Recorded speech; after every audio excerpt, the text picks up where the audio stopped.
Darwin Moore sat in the corner of the attic of the rundown, abandoned house, curled in a fetal position, making sure the moonlight was not touching any part of him. The eerie moonlight was poking through the gapped boards of the roof, leaving streaks of a bluish light highlighting the dust in the air and the old wooden floor in front of him. The light stretched from one side of the attic to the other. There was no way to cross the room to the stairs without severing the connection the light had with the dark upper room of this late 18th century home. He sat trying to calm his breath and his shaking body, doing his best not to let out even the slightest sound. But he was so terrified that he couldn't control himself completely. He just hoped that he was quiet enough that nothing would discover his hiding spot. He just had to make it through the hours remaining of the night. As the moon rose higher, the light streaks shifted, pulling the blue iridescent glow across one of his feet. Slowly, Darwin tried to pull his foot back into the shadow. Holding his hand over his mouth, he tried to keep his balance as he shifted his weight to bring his foot back. But his fear got the best of him. A cramp in his foot caused him to slip. He crashed onto the floor.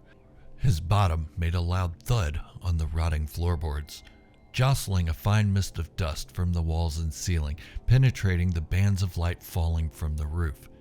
His foot slid out from under him, and his leg was caught in the light cast by the almost full moon through the cracks and crevices of the roof. Suddenly, a thumping of heavy footsteps came charging up the stairs on the other side of the attic.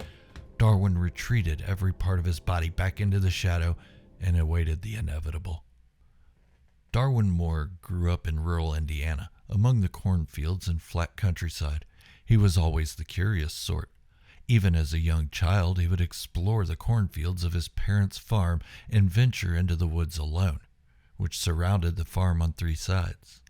He would wait until his parents were tending the farm or otherwise preoccupied and slip away. His two older brothers and one older sister weren't as free-spirited. They would help out around the homestead as much as they could, learning how to work the land and ultimately how to take over when their parents decided they were too old to continue the work. But Darwin, he knew at an early age farming wasn't for him. He wasn't cut from the same cloth as his siblings, and his parents knew it as well. By the time Darwin reached 10 years old, the local law enforcement knew him by name from the many times they had to go searching for him. But they knew him as Jonathan Moore. Darwin was somewhat of a nickname his siblings gave him due to his adventurous spirit. When rescuers would bring Darwin back home, he would insist he wasn't lost. He just wasn't good at keeping track of time. When Darwin turned 11, his father took him to their church where members were starting a survival training for young boys. Most of the other kids joining weren't able to learn skills from their parents as they had become orphans one way or another. Darwin was one of the few exceptions.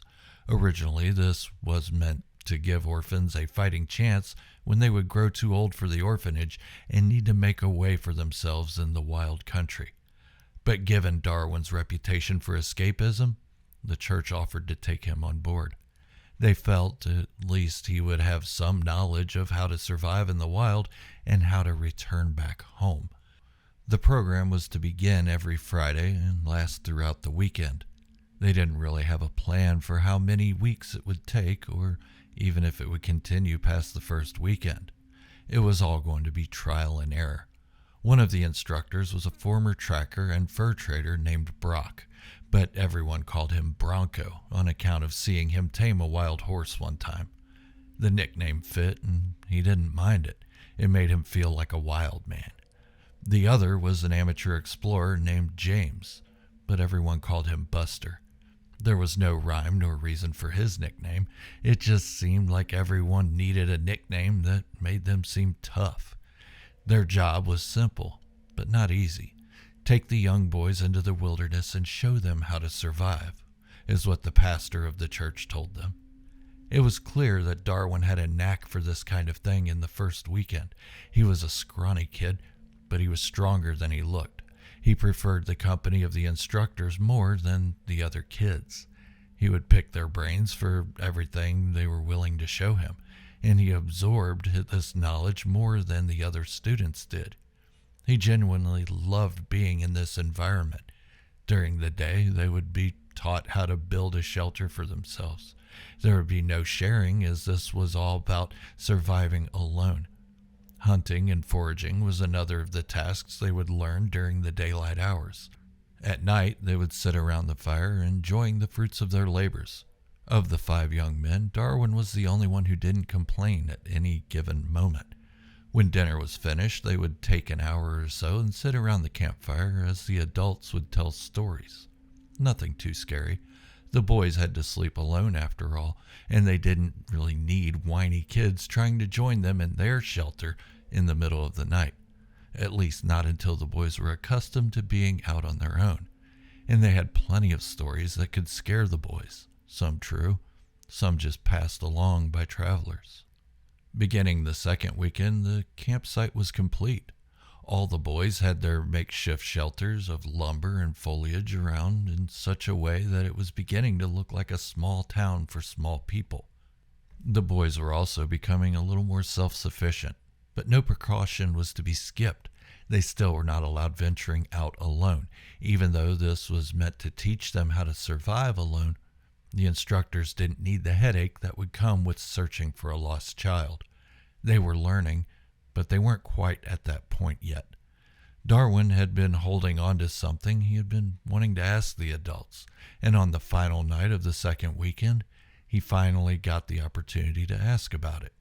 Sitting around the fire, having their last meal of the day, there was a pause between the stories the men were telling. Darwin was always bold with them. "Tell us about the Jasper place," Darwin demanded. The 2 men looked at each other and chuckled. Bronco was the first to speak. "You mean the Harper place?" "I don't think so, kid. That's just an old wives' tale, and we don't need any of you peeing the bed tonight." Darwin gave them a cross look. "That's not what I heard. I heard it's real. I heard people go missing around there, that the house even disappears after it takes someone." The men chuckled again. "Sounds like you know everything we know. The house ain't far from here. Word is, more than 10 men have been lost there." Buster interjected. "I hear it was more like 20 men." "That's more than 10, ain't it?" he hit back. "That's enough for tonight. Y'all go to bed. We got an early morning tomorrow." That night, Darwin laid in the cot he made out of branches tied together. The night was warm, and he just laid there with his eyes open, thinking of the mystery of the Harper property. He wanted to hear so much more about it, and he could tell the adults were hiding something. Was there a squatter living there that preyed on young men? Was it something devilish? He enjoyed a good ghost story, but didn't like the term haunted house. The 2 words combined sounded like something from a fair, where people dressed as ghouls would jump out and try to scare folks. It all seemed childish. He wanted to see the real thing, only because nothing really scared him, and he thought a real apparition would be a good challenge if they existed. For an 11-year-old, he really was fearless. He thought about the scary stories he would beg his dad to tell him. There were only a couple, as his dad didn't venture too far from the farm to experience much other than farm life. But he could listen to those stories every night. He laid there in silence, just smiling, gazing up at the branches covering his small shelter. The sound of crickets and other scurrying night creatures permeated the surrounding forest. The night sounds of the woods relaxed Darwin, and he didn't mind sleeping alone. But there was another sound, one he didn't recognize, coming from just outside his shelter to the left, between his shelter and that of Thurman's, a child who was about to turn 11 himself.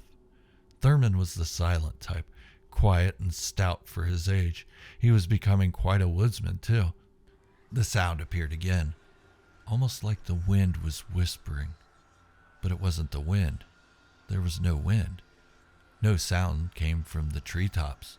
No branches were moving on Darwin's shelter. The sound became steadier, and Darwin could almost make out a voice, or what sounded like a voice, then another. It had to be Bronco and Buster checking to see if everyone was in their shelters. Then another voice murmured along with the other two after another sound. Then they suddenly stopped. The night was as calm as it had been prior to the strange noises. Light from the moon barely peeking between the trees and the branches in Darwin's temporary home. Not enough to illuminate the inside, but enough that he could see the bluish light resting on his ceiling. Darwin relaxed and fell asleep. Buster met with Bronco the next morning in Bronco's shelter to discuss the plans for the 3-mile hike out of the wilderness, just as they always did before the boys got up on the last morning. Food, plenty of water, the path they would take, that sort of thing. They always tried to go a different way to and from the site, so the boys would know how to adapt if one of their routes was blocked. Sometimes it took longer than others to get back, but they were always back before dark. Sipping morning coffee, the men looked at each other and knew the other was thinking the same thing. Babysitting wasn't the best job they'd ever had, but it paid well, and they didn't have to unnecessarily risk their lives for it. Something they didn't know they would actually miss. Buster gave Bronco a nod, and the two men stood up, poured out the remainder of their coffee, and just then, the youngest of 10 years old, Milo, barged in. Thurman is gone, sounding like he had ran across the wilderness. He isn't in his shelter, and I checked all around the camp. Thurman and Milo had been almost inseparable since the first weekend, teaming up whenever they could for the tasks assigned to them. Boy, what are you babbling about? And why are you up? It isn't even daylight yet, blurted Buster, trying to sound intimidating. I said, Thurman, he's gone. The two men rushed out of their shelter with Milo in tow, kneeling down to peek into Thurman's shelter. The dim light from the setting moon left dots of bluish glow on the walls of Thurman's shelter. But Milo was right. There was no Thurman. Buster cursed under his breath as he looked around the speckled room. Shit. Trying to sound unconcerned, he looked back over his shoulder and spoke up. Jesus Christ, he's probably out taking a leak. Brock, go around and see if he's close. I'll keep this one here. Bronco nodded and sprinted off. It didn't take long for Darwin and the other boys to start stirring.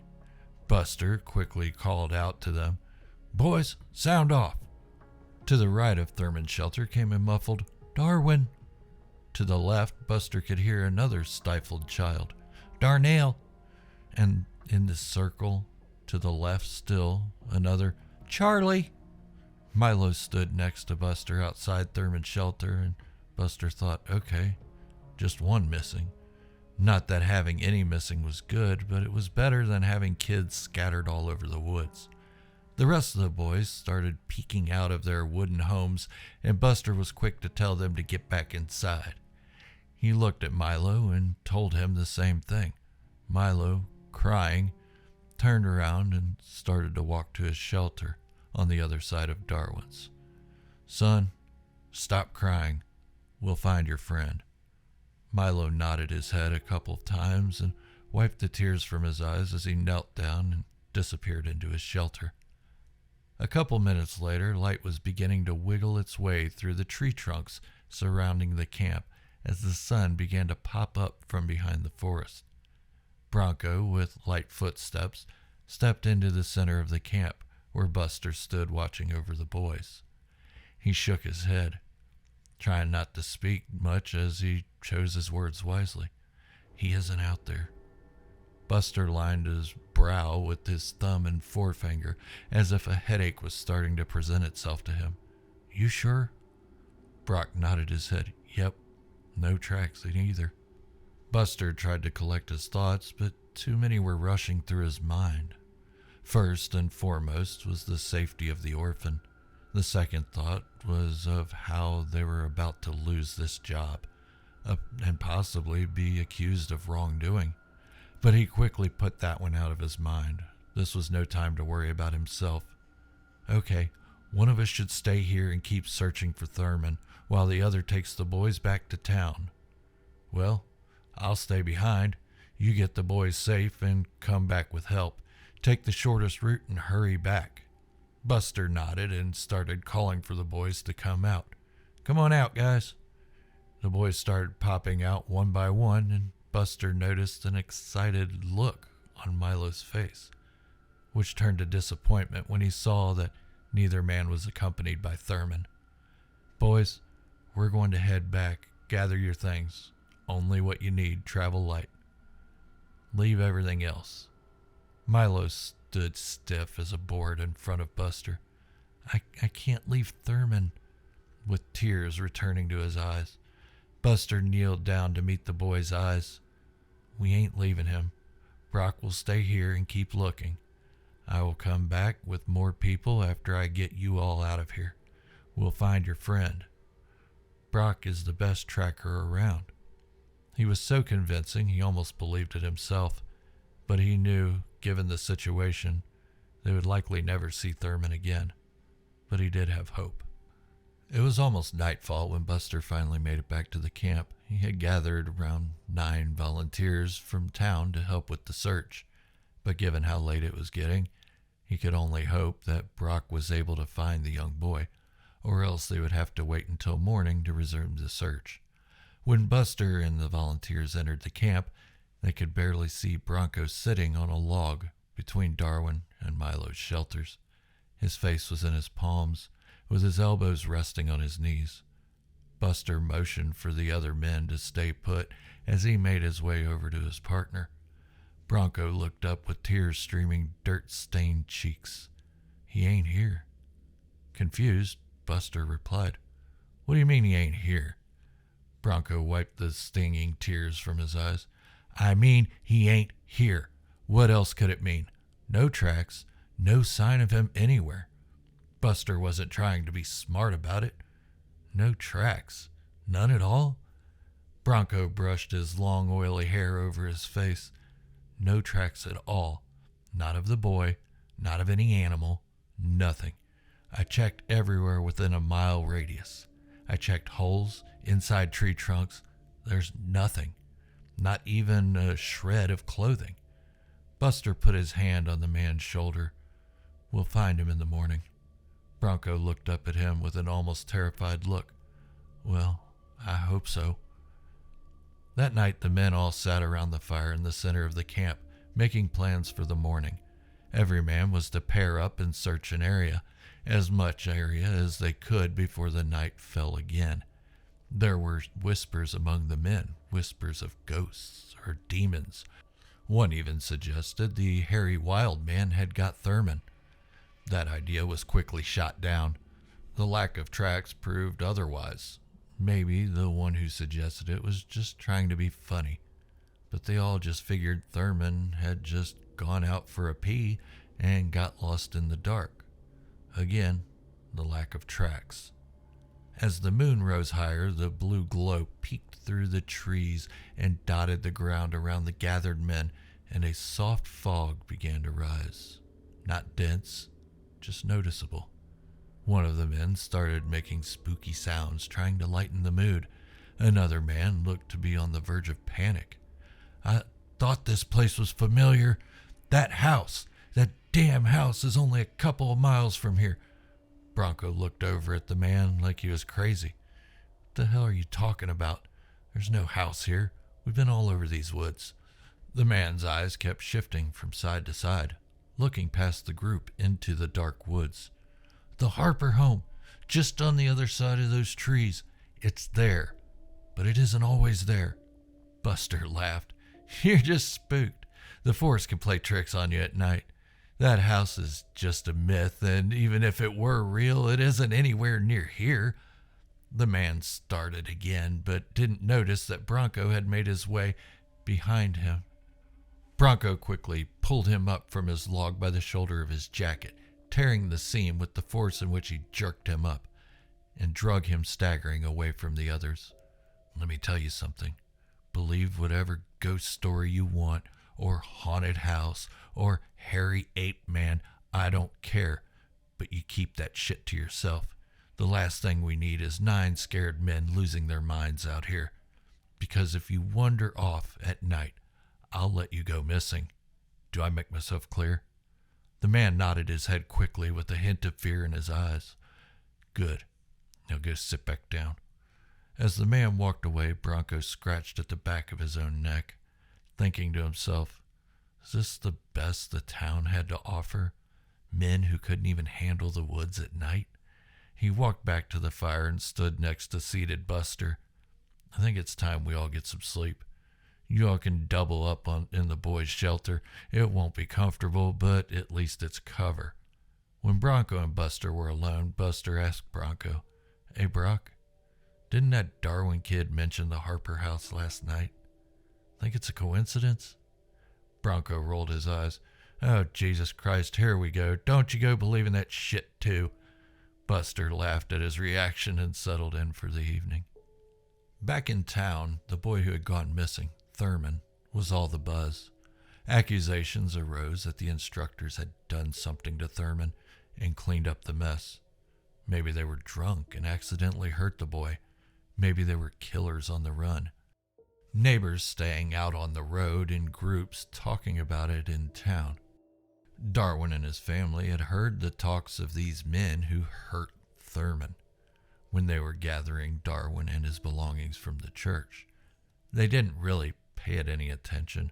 They knew how people could get, always ready to string someone up. As Darwin's mother went to tuck him in for the evening, he confided in his mother. Bronco and Buster didn't do anything to Thurman. It was like he was there, then he wasn't. My shelter is right next to Thurman's. Those guys are so protective of us. They wouldn't let us even walk into the woods alone to even use the bathroom.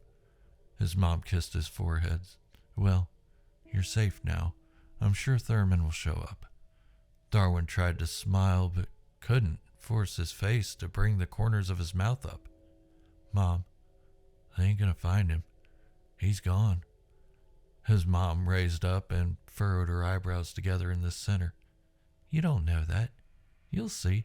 They'll come marching into town tomorrow with Thurman safe and sound." He tried to believe his mother, but he knew what he had heard. The sound of low murmured voices speaking in strange tongues. It didn't scare him. If anything, it intrigued him. He did feel bad for his missing friend, but he was now curious about the noises and the house he could see just past the tree line. The house he didn't mention to the instructors. The house he was looking at when he asked about the Harper house. The next morning, the local sheriff was brought into the campsite to help with the search with his deputy. It took them a while to find the place, and he admired how well the boys had done in constructing their shelters. The fire in the center was still smoldering from the night before, but there was no sign of the men that would have arrived that night.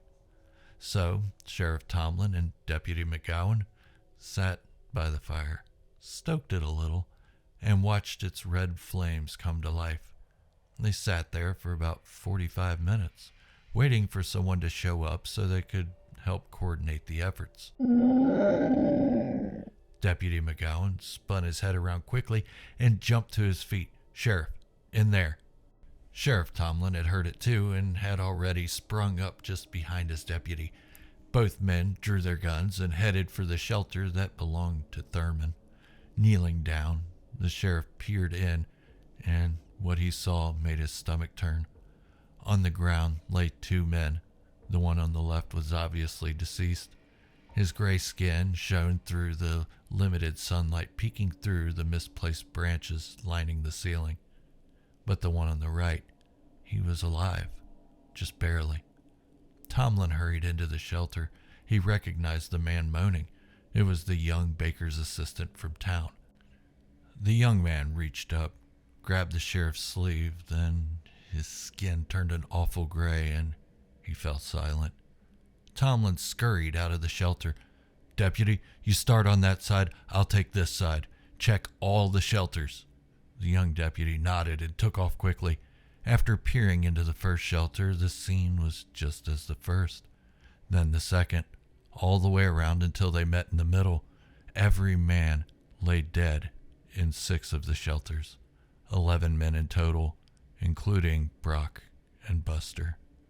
The sheriff decided that 2 of them would head back to town to fetch the coroner and anyone willing to help them bring the bodies home.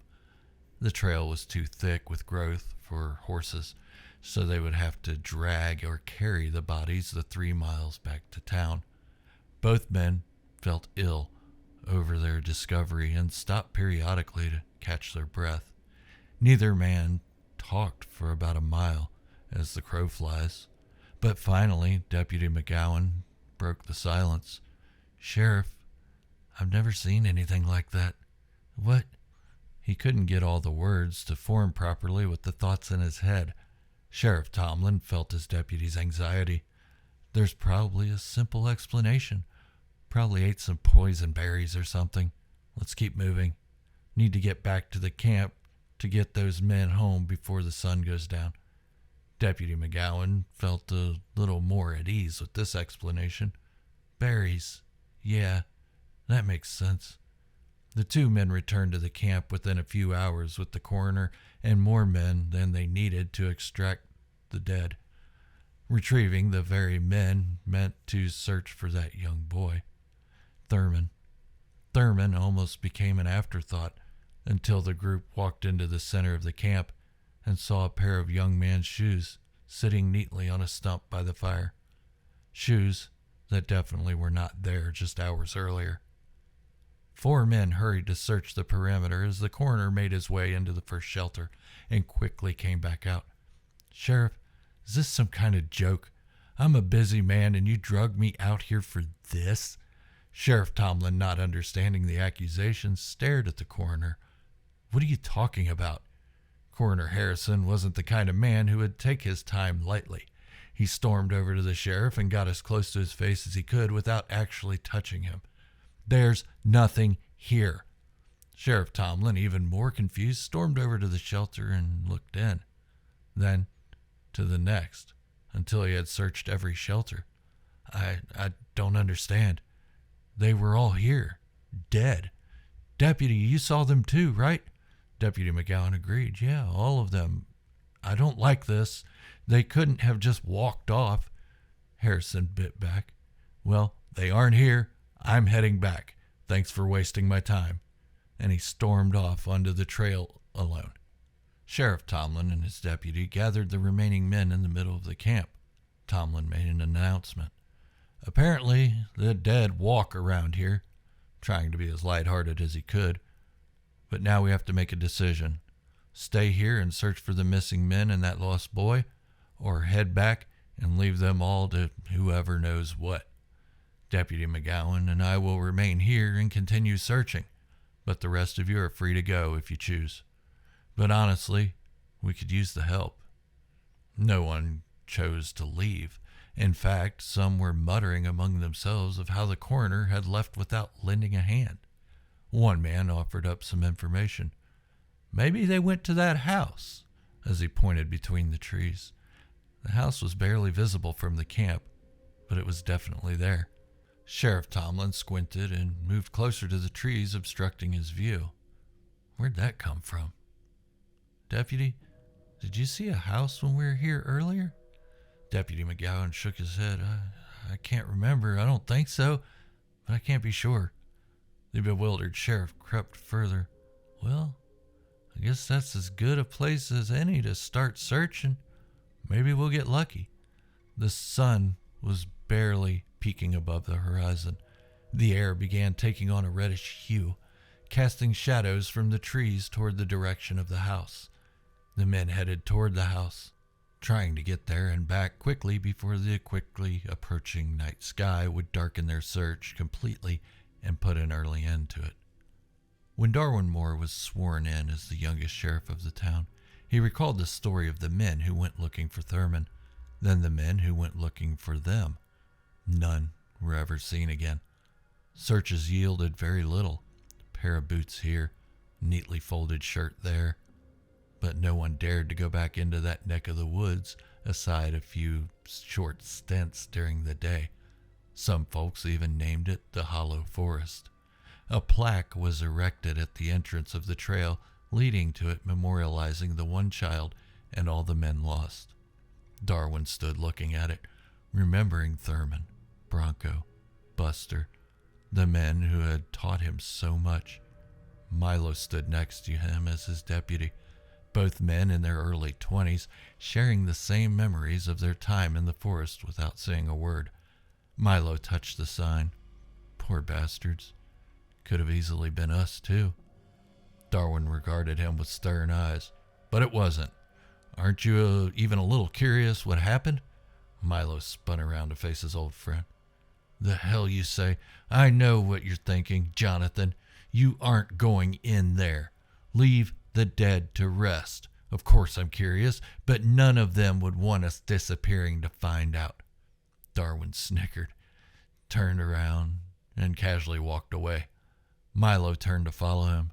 He could always tell when Darwin was in the mood for an adventure, and it surprised him that Darwin had not thought about going into the woods before now. But he knew Darwin was fearless, but not foolish.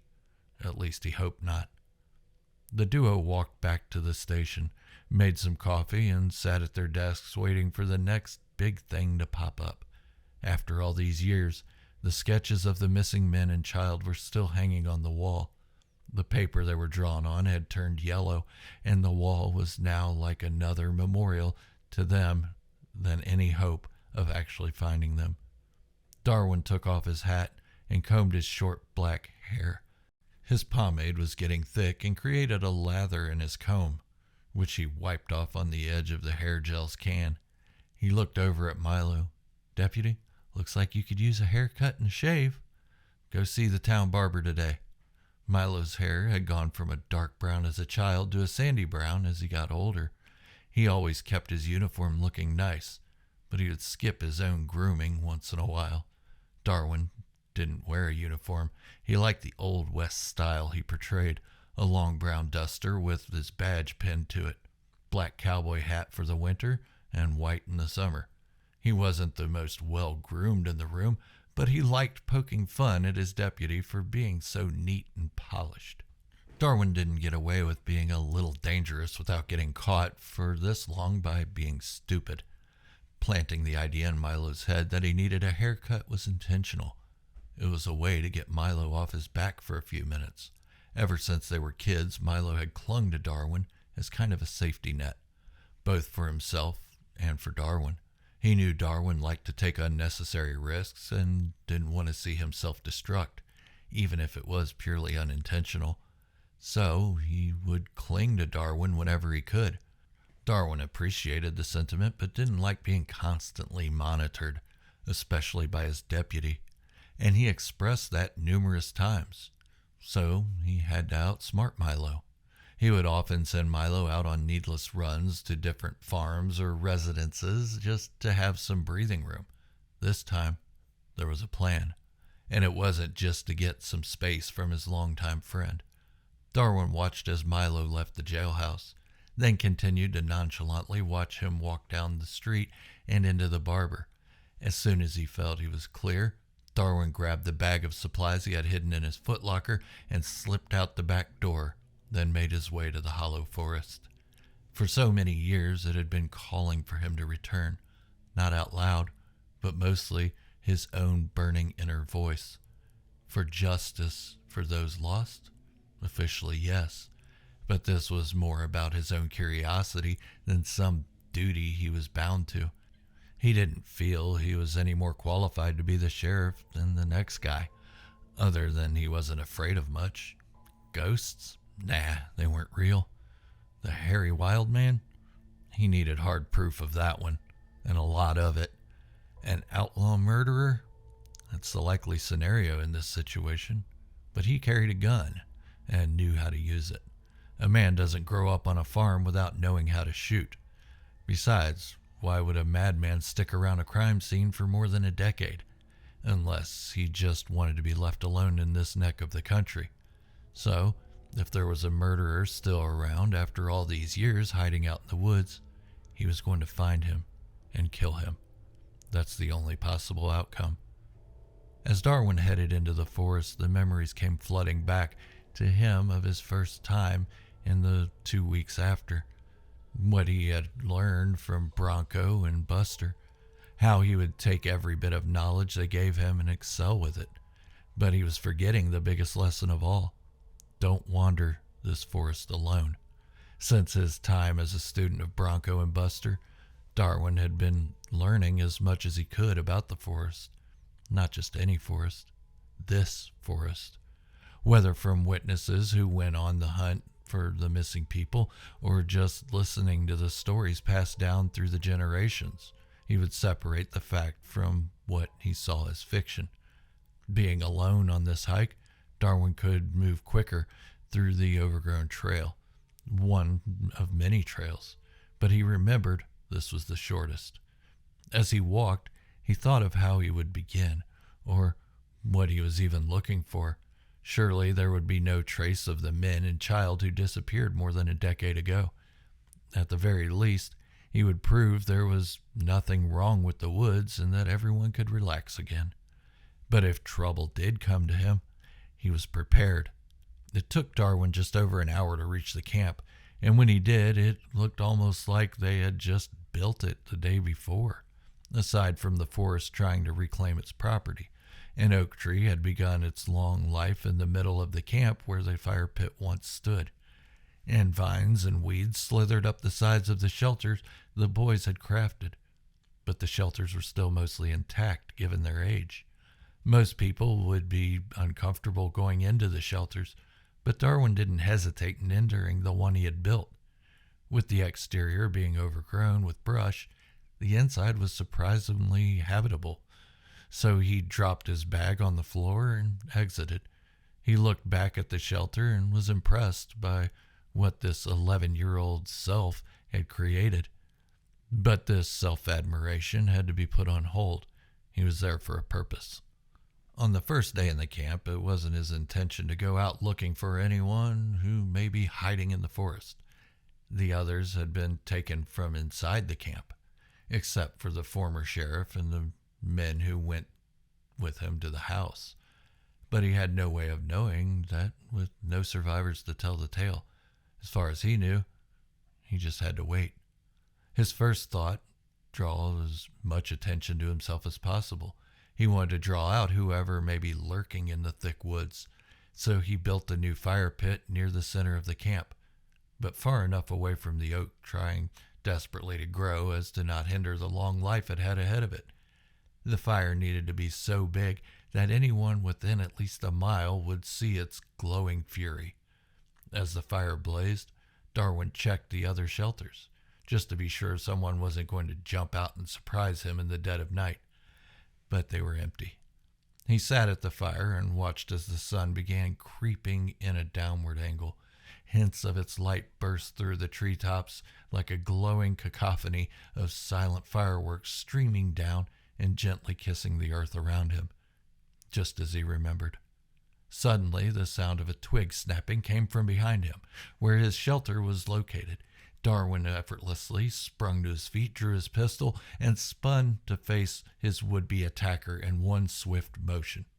But it was just a squirrel, curious of the newcomer as it began its hunt for a winter stash of nuts. Darwin peered past the squirrel into the deep woods behind his cabin. Nothing out of the ordinary, just trees and thickets. But he couldn't help but fixate his gaze. Something was strange about it. The sun dipped further until the light was barely shining between the thin gaps in the trees. If he were outside the woods, there would still be another 30 to 40 minutes of daylight, but inside the canopy, darkness was overtaking the still forest. So still, not even a leaf flew from the treetops.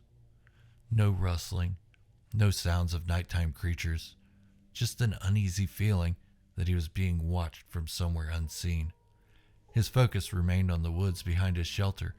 The lower the sun sank, the stronger the feeling got.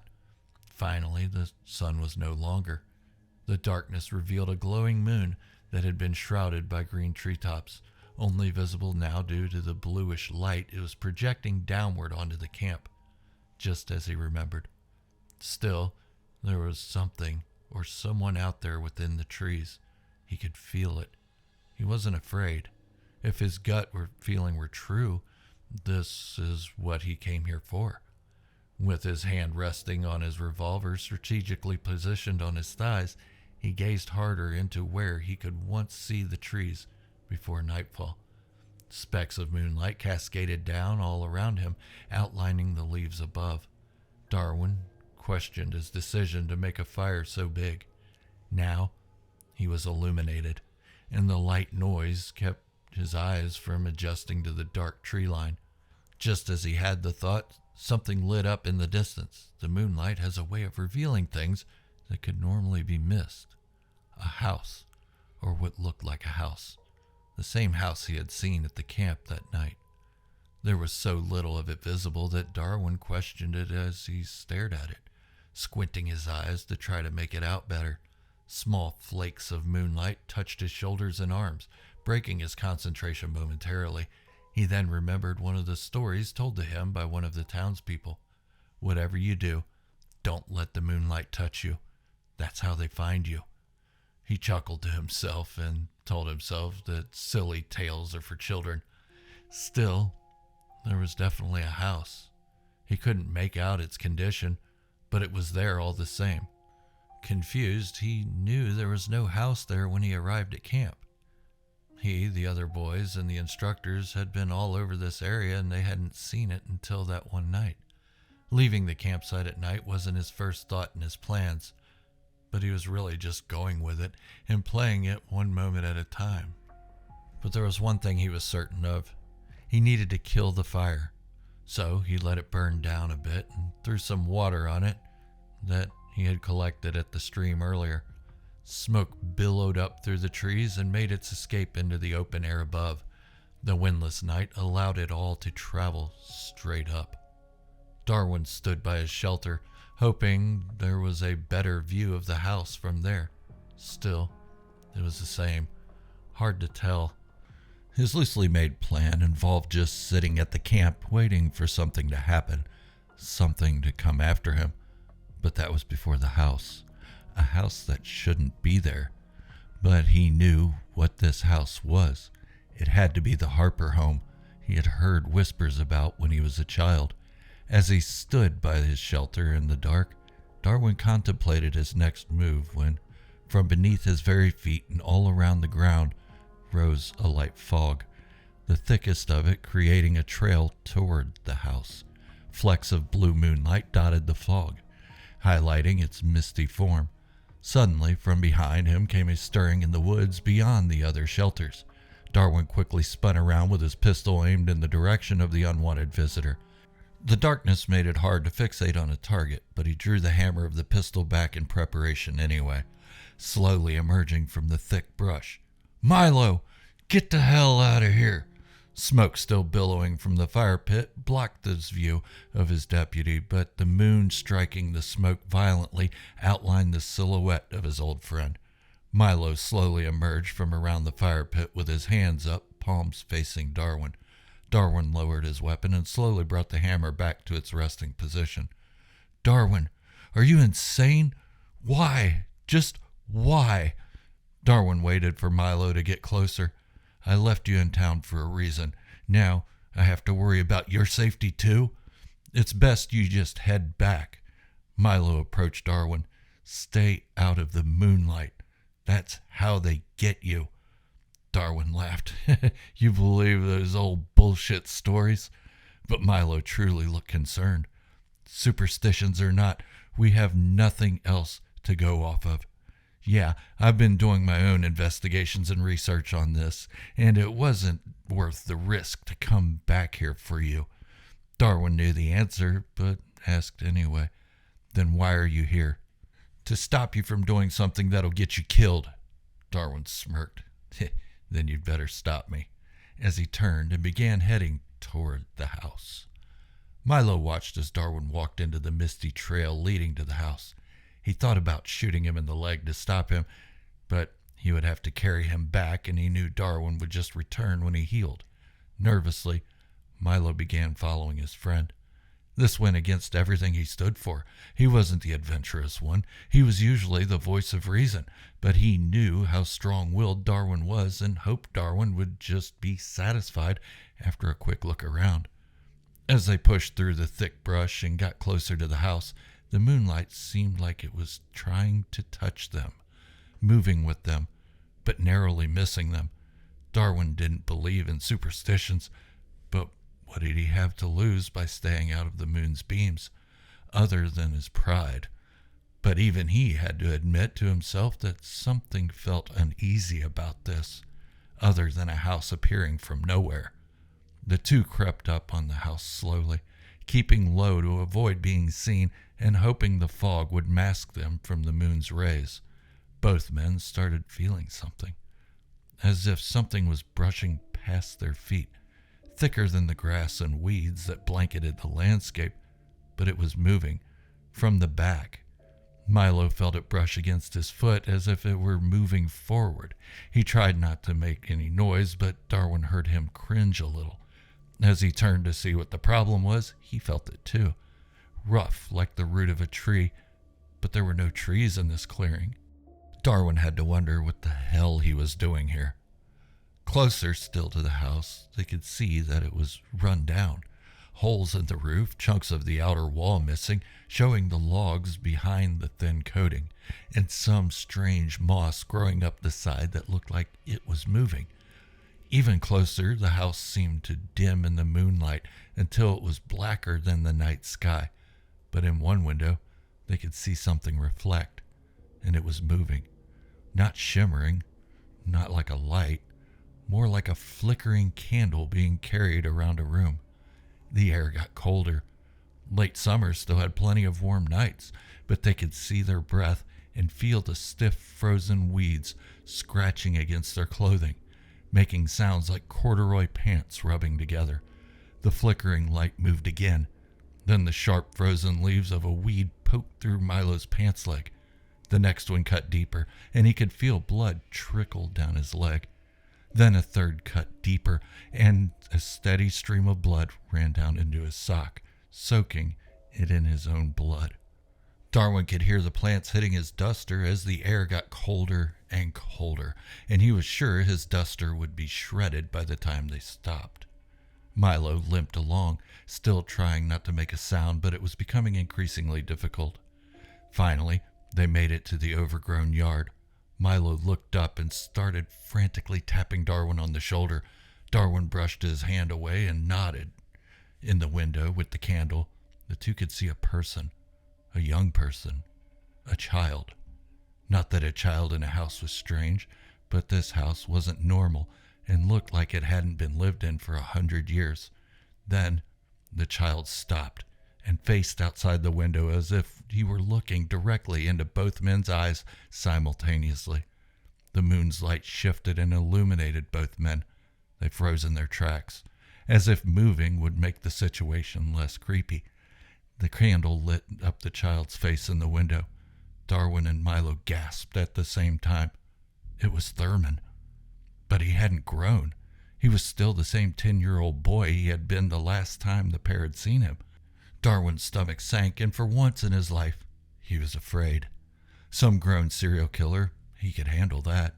Even the hairy man of the legends around town wouldn't be something to be afraid of. But this was unlike anything he had ever imagined. This wasn't a ghost. It was flesh and blood of a child. But there was no way he could let on the fact that he was a little afraid to Milo. Milo's own gasp had masked Darwin's, so there was no clue left out in the open. Just as the men both decided within their own heads that this was a bad idea and started to turn around to head back, the fog beneath them started changing, withdrawing itself toward the trail back to the woods. Voices started raising up from the very earth they stood on. Low, unintelligible grumblings. The same voices Darwin had heard the night Thurman went missing. Haunting sounds that dug through the cold and into Darwin's and Milo's bones. The fog rose into shapes, unmistakably once human, but not enough to form out their features.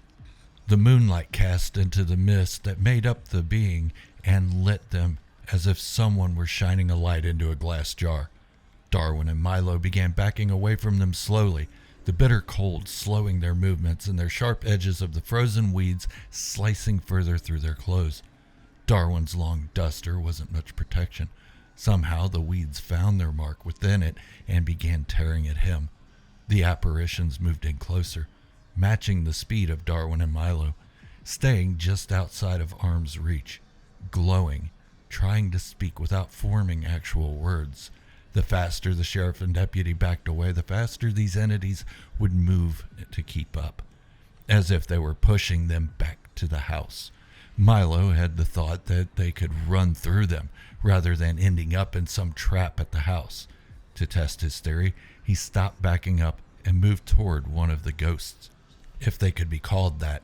He reached out his hand to try to penetrate the foggy sentient, but as soon as his finger penetrated the being, his hand burned with the fires of hell itself. Darwin grabbed him and pulled him back, so hard that Milo lost his footing and fell onto the frozen ground. The weeds instantly cut through his deputy uniform and left lacerations throughout his body.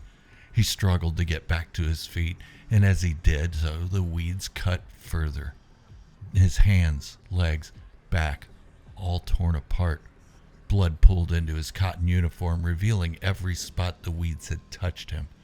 Darwin pulled Milo onto his feet and toward the house. Milo, tired of being silent and with labored breath, spoke. "That's where they want us to go. We can't." Darwin grabbed him tighter and pulled him harder toward the house. "We have a better chance in there than we do out here. There's nowhere else to go." By the time they reached the house, Milo had lost so much blood that he was getting lightheaded. Onto the porch, the glowing spirits stopped following them, sinking back into the ground as a fog. Milo collapsed to his knees, then backward onto the old wooden slats that made up what would have once been a beautiful porch. Now it reeked of death, decay, bowing under the very weight of Milo's body collapsing onto it. Darwin knelt down next to his old friend. "Get up!" Milo looked at Darwin with terror in his eyes. I can't. Am I dying?" It was too dark to see the extent of Milo's injuries. "No, we just need to get you inside. Stay with me, Milo." Then Darwin bent down, grabbed Milo under his arm, leaned his old friend against him, and stood, stomping toward the door while Milo's legs dragged behind them. Darwin reached down and opened the door, dragging Milo in with him. Slamming the door behind them, Darwin leaned against it with Milo's arm around him. "You okay, buddy?" There was no reply. Milo was still breathing, but his dead weight was hard to keep upright. As gently as he could, he laid his old friend on the floor of the entryway. There wasn't much light inside other than seemingly random blue bands of moonlight peering in through the glassless windows. Darwin dragged Milo into the striations of the glowing blue to take a good look at his wounds. When he got him into the light, he saw there was likely no saving Milo. He had lost so much blood that his clothes were soaked in it. Then, a fog seeped up through the mismatched rotting boards that made up the floor and surrounded Milo. When the mist retreated back into the floor, Milo wasn't breathing, and his skin had turned gray. No last gasp of air, no heroic final stand. He was just gone. Darwin felt a tear roll down his cheek, quickly wiped it away, and began investigating his own wounds. There were a few deeper cuts, but the thicker clothing he was wearing and his duster had saved him from the worst of it. Darwin knelt down over his old friend's body, removed his hat, and said a quick prayer. He felt an incredible amount of guilt for the death of his friend, but he had to find a way out of this situation and worry about that later. Then he remembered. Stay out of the moon's beams. He had just killed Milo by placing him in the moonlight. That was a thought he would have to figure out when he was out of there. He stood up, put on his hat, and surveyed the area. The house was completely unrecognizable from any inhabitable space. The floor was falling in some places. The ceiling had collapsed in others, revealing the second floor in sections. The walls were crumbling onto the floor, but there were still decorations about. A cracked vase, a painting of a family which was faded to the point that even if he knew who the family was, they wouldn't be recognizable in this portrait. Darwin began moving throughout the first floor, looking for any sign of a back door, side door, anything. When nothing presented itself, he figured diving through a window would have to do in a pinch. Always know your exits, Buster had told him 1,000 times. He never forgot it. But even if he dove out of a window or burst the hinges off a door, he would be right back outside with the frozen weeds and the fog. He wasn't sure which option was better. Suddenly, a sound from above. Footsteps. Heavy footsteps.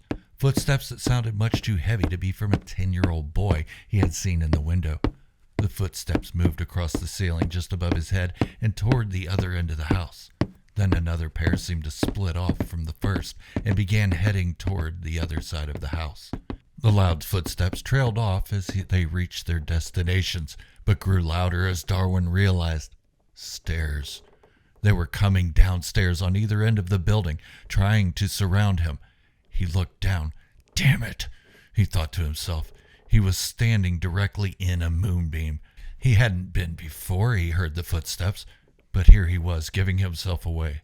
Slowly he moved out of the light and began moving to the back of the house. The air inside was becoming just as cold as it was outside. Ice crystals began forming on the floor and walls. He could hear the footsteps slowly stomping their way down the stairs, into the opposite hallways, and into the front of the house where he had been standing in the light. He reached down for his pistol, but it wasn't there. He must have dropped it outside in the weeds when he was pulling Milo to his feet. He withdrew into a shadow between two bookcases and stood waiting for the two inhabitants to get far enough away that he could make a silent escape. The footsteps stopped in the entryway, and Darwin presumed they were looking at Milo's lifeless body. He crept out of his hiding spot and began climbing out of a window in the back of the house. As soon as his leg was out, the fog began rising on the porch, and the entities from the yards started forming, blocking his exit. There has to be a way out of here, he thought to himself. This was the most terrified he had ever been, and if he made it out alive, this would likely be the most afraid he would ever be for the rest of his life. As he brought his leg back into the window, he thought, okay, looks like I just have to keep up this cat and mouse game until the sun comes up. He began heading to the end of the house where he heard one of them descending the stairs. Going up seemed like a better option than staying down below. Slowly, he tiptoed his way through the house, being sure not to let the moonlight touch any part of him. When he reached the stairs, he wondered if he could even make it up without falling through the dilapidated boards. But he started up anyway. He hadn't heard any movement, so he must have been doing something right. He placed his foot onto the step, close to the wall to keep the center of the step from creaking. He applied pressure slowly, and it held without making a sound. Then the next stair, then the next, until he was level with the second floor landing. The sound of footsteps began again from below. Slower this time, not as deliberate as before. He tucked himself into the shadow below the window on the landing and held his breath as the footsteps drew closer. He watched as something moved toward the stairs. A child. Thurman. All he could see was the top of his head at first, but when Thurman turned to climb the stairs, Darwin got a good look at him, and Thurman was the very thing that would haunt dreams. His eyes appeared to be sealed shut, crusted closed, and his mouth was dried and cracked and hung open. His skin a bluish gray, and chunks of his hair were missing. Thurman moved slowly up the stairs, and Darwin prayed that he couldn't see him.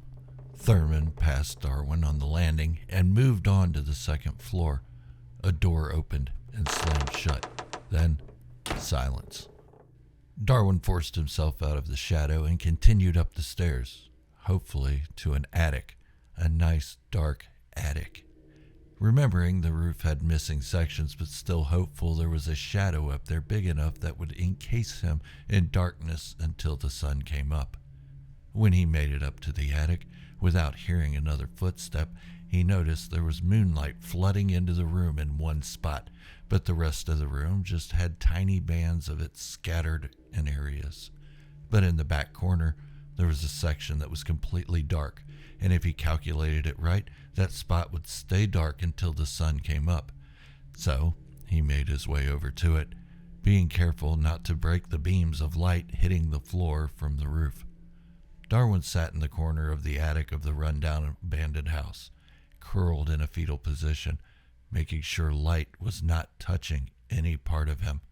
The eerie moonlight was poking through the gapped boards in the roof, leaving streaks of a bluish light highlighting the dust in the air and the old wooden floor in front of him. The light stretched from one side of the attic to the other at this point, and there was no way to cross the room to the stairs without severing the connection the light had with the dark upper room of this late 18th century home. He sat trying to calm his breath and his shaking body, doing his best not to let out even the slightest sound. But he was so terrified that he couldn't control himself completely. He just hoped that he was quiet enough that nothing would discover his hiding place. Not Thurman, not the other person that he had heard, not the ghosts which could seep up through the floor and take his very life from him. Nothing. He just had to make it through the hours remaining of the night. As the moon rose higher, the light streaks shifted in an unnatural path, pulling the blue iridescent glow across one of Darwin's feet. Slowly, Darwin tried to pull his foot back into the shadow, holding his hand over his mouth. He tried to keep his balance as he shifted his weight to bring his foot back, but his fear got the best of him. A cramp in his foot caused him to slip. He crashed onto the floor. His bottom made a loud thud on the rotting floorboards, jostling a fine mist of dust from the walls and ceiling, penetrating the bands of light from the roof. His foot slid out from under him, and his leg was caught in the light cast by the almost full moon through the cracks and crevices of the roof. Suddenly, a thumping of heavy footsteps came charging up the stairs on the other side of the attic. Darwin retreated every part of his body back into the shadow and awaited the inevitable. He knew it was too late. He saw as Thurman, or what remained of Thurman, bound into the attic, ran across the room to where Darwin was hiding and skidded to a stop, moving his head around as if he were trying to use other senses to detect where the noise had come from and what the light had touched. He seemed almost satisfied that nothing was there and began to turn, until the light shifted again directly onto Darwin's face. With the strength of a full-size man, Thurman grabbed Darwin, pulled him from his spot, and thrust him onto the floor. Darwin landed on his back, fully encapsulated in the deadly moon's light. Falling, Thurman landed directly on top of Darwin and pinned him down. Fog began raising from the attic floor, surrounding Darwin. Darwin struggled, but Thurman was too strong for him. The fog engulfed him, and he felt his life slip away into the cold mist. When the sun came up, the house was gone, as were its secret victims. Today, the hollow forest is closely monitored by the townspeople. Cameras dot the tree lines, and a gate blocks the main trail into the forest. But sometimes, someone is bold enough to take their chances, and they're never seen again. A memorial plaque stands at the entrance of the hollow forest. Every year, it gets updated with new names. Thank you so much for watching. If you've made it this far, congratulations. You're the best there is. I really wanted to write a longer story to see how it turned out. Let me know in the comments if you think I should do this more often. Until the next time, this is Gerald telling you to stay weird.